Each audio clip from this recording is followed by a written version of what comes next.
The little engines were busy clearing their railroad of leaves and broken branches.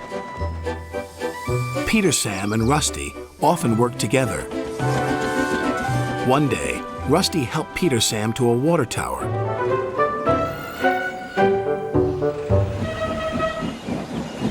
Peter Sam felt much better after his long drink, but the freight cars were bored. Let's break away. Their loads were heavy and the couplings old. One snapped.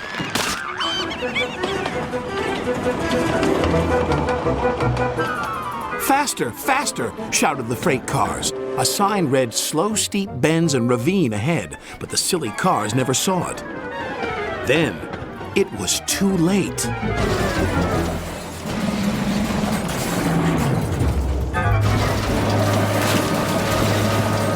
Peter Sam arrived at the scene of the disaster. His driver sighed. This was our fault. We didn't secure them properly. We'll have to get help to pull them out. Sir Topham Hatt will be very annoyed. And he was. You will work in the yards until I can trust you again. Duncan was delighted with Peter Sam's dilemma. Fancy not securing your freight cars on a hill. They'll come back to spook you and your special funnel. Woo! And who's to say you're not afraid of ghosts? Snapped Rusty. Ghosts? Things that go bump in the night? Rubbish! Well, I'll tell you a story that will make your funnel quiver, Rusty said. A long time ago, a little engine was returning home. It was a misty, moonlit night. Suddenly, the engine lost control and plunged over the side into the swamps below.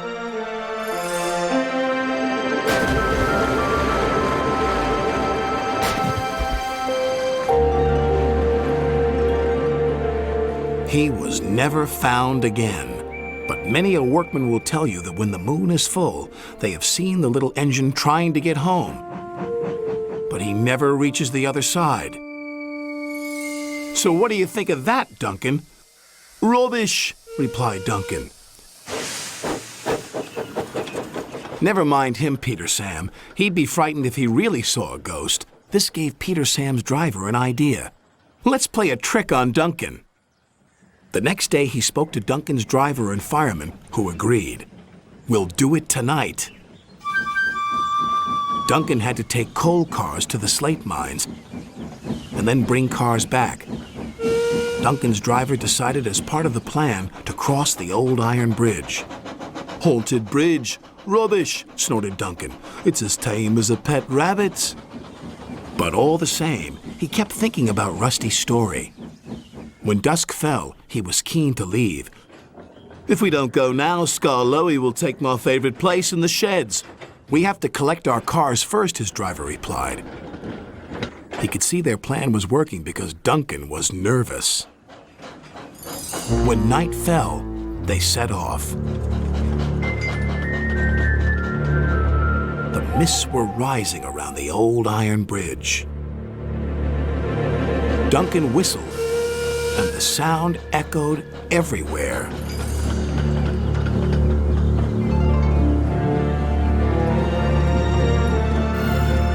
Then, ahead, he saw flickering lights.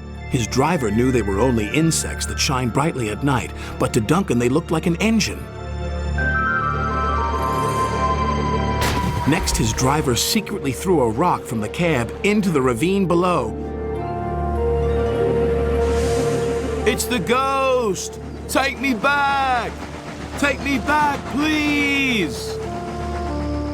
When Duncan reached the safety of his shed, he closed his eyes tightly. Spooked, are you, Duncan? Laughed his driver. No, I'm asleep. And Duncan refused to open his eyes. He did, though, when he thought his driver wasn't looking, just to make sure that he was still there.